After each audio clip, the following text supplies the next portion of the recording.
Okay, you guys, what is up? King Lightning gonna do Naruto chapter 578. This chapter, so let me do the recap and then I'll do the review, alright? So for the recap, this chapter starts off, and basically it shows you one giant panel of the major fights taking place right now. It's Naruto, Guy, and Kakashi against Tobi.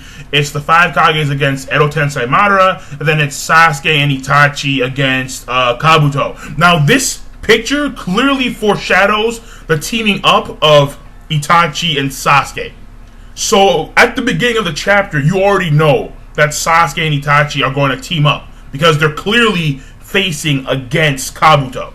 That's clearly the way this one panel, or at least no, that's clearly the way the bottom panel was for Sasuke and Itachi.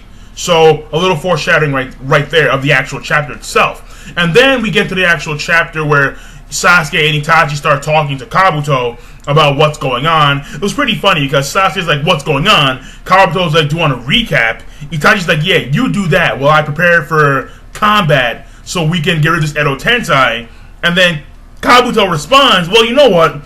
Why don't you tell Sasuke, since he's not going to sit still while you're moving around? And that's true, because when Nissan is in combat, Sasuke is not going to sit there and do nothing. No. He's going to go back up Nissan, doing the Nissan, doing the thing. And basically, that's the first half of this, the first quarter of this chapter. The next quarter, or the middle, is a scene with Madara, Edo Tensei Madara, and the 5 Kages. And yes, Ubi Hikari, and for those of you guys who predicted this, you were absolutely right.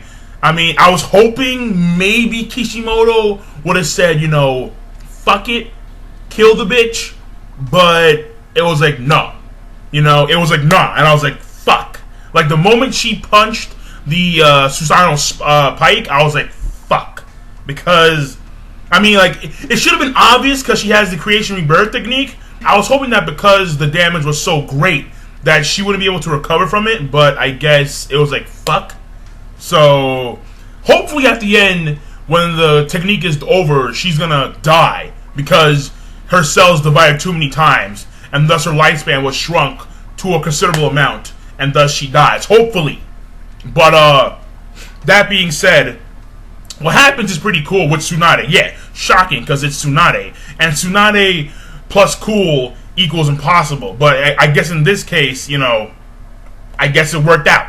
So what happened is that she punched the pike, and then she grabs the back end that went through her back, and then she swings at Madara with the pike. Of course, it doesn't go through the Susanoo because it's fucking Madara, and then he creates a Susanoo hand, punches Tsunade, and then after that, the Onoki does a gene tone wave. Yeah, let's call it a gene tone wave. And then it doesn't do shit to Madara because Madara absorbs it with his Rinnegan ability. And basically he explains how he deliberately let a piece of the gene tone skim his chest so he can expose the face of Hashirama Senju.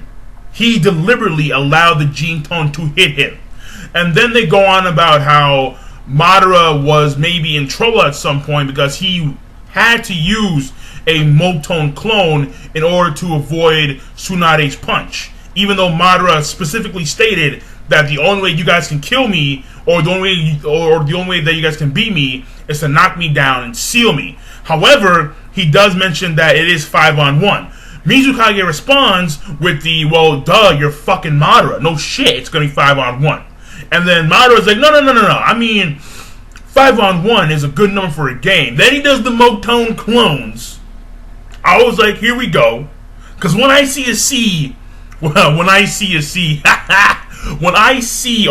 witness a bunch of Edo Tensei Madara clones about to fuck dudes up, I'm like, yes, Madara for the motherfucking win. And then what happens? Well, what happens is basically it's 5 clones per Kage. And then Madara is really fucking snarky. He's like, yeah, man, I mean, you guys are the Kages. I need to go 5-on-1 against you guys. But quick question. Should these clones use Susanoo or not? Yes or no? Let me know. I'm like, yes, dude. Yes, be snarky. You're the most powerful dude in the series thus far. Fuck people up. And, after that scene, after I got my, my quick hard on, I said that.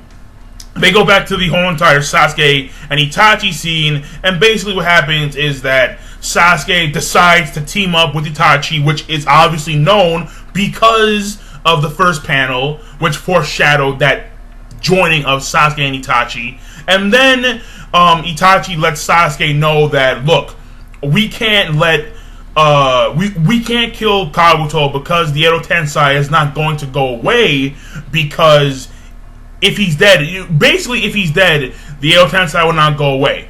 And then Sasuke's like, okay, fine, but you need to tell me everything that you know after this fight. And then he's like, okay, fine, because after you die, your personality changes. I'm like, okay, fine, whatever. And then Kabuto is about to engage in combat with Itachi and Sasuke. And then the thing was, Kabuto was saying, pretty badass scene, he was saying how, this jutsu has no weaknesses. And then Itachi's like, yeah, it has a weakness, and that weakness is my existence. So I'm like, okay, just saying.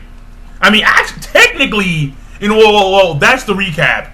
And the chapter, in my opinion, was it was good. It was good. Now, the first thing I want to say is that, look, Itachi, I know that you're a badass dude, but in all honesty, the only reason why you escaped Edo Tensei was because of the Koto Amasukigami from Uchiha Shisui's Mangekyo Sharingan. So, technically, it's because he exists that you're able to escape Edo Tensei. That's all I'm saying, people. Don't take it to the extreme. No reason to get butthurt. That's all I'm saying. Alright, that's all I'm saying. Now, the next thing I want to point out is when I see Kabuto fight against Itachi and Sasuke, fill in Kabuto with Orochimaru. Orochimaru, one of his dreams or one of his goals was to defeat Itachi. Alright? And when we take a look at the chapter for today, at the beginning, we see a dead crow in the cave. The dead crow could symbolize the defeat of Itachi. Because, remember, Suigetsu and Jugo are on the way to meet Sasuke. And by default, Sasuke is in the cave where Itachi and Kabuto are about to fight. And him too as well, Sasuke. The thing is, the scroll he has, Suigetsu said that this scroll could change the war. If Kabuto gets his hands on that, what could that possibly be? That might be a way to bolster the Edo Tensei. Or, again, this is all speculation, but it could be that the scroll contains information to either bolster the Edo Tensei or give you better control of the Edo Tensei. Which means that if that's the case, then Kabuto, if he's able to get that scroll from Suigetsu, he could easily shut down Itachi and return Itachi to the other world, meaning that Itachi is defeated. So, again, this is all foreshadowing, which means that Sasuke will once again not know exactly, or he will not know all the things that Itachi has to offer.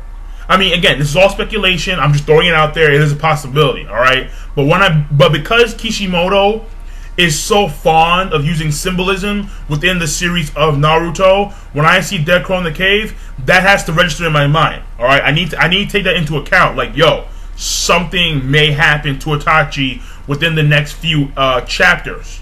Alright? Obviously the Edo Tensei is going to go away at some point in the series. It's not going to stay there forever. Like, these clones aren't going to, start... No, like, these Edo Tensei corpses aren't going to be there forever, or like forever sealed. No, they're going to... At some point, the jutsu is going to end. But, in one way or another. But that being said, this is my review. This chapter, in my opinion, was good. So I'll see you guys later. King of Lightning, rate, comment, subscribe. Signing off. Peace.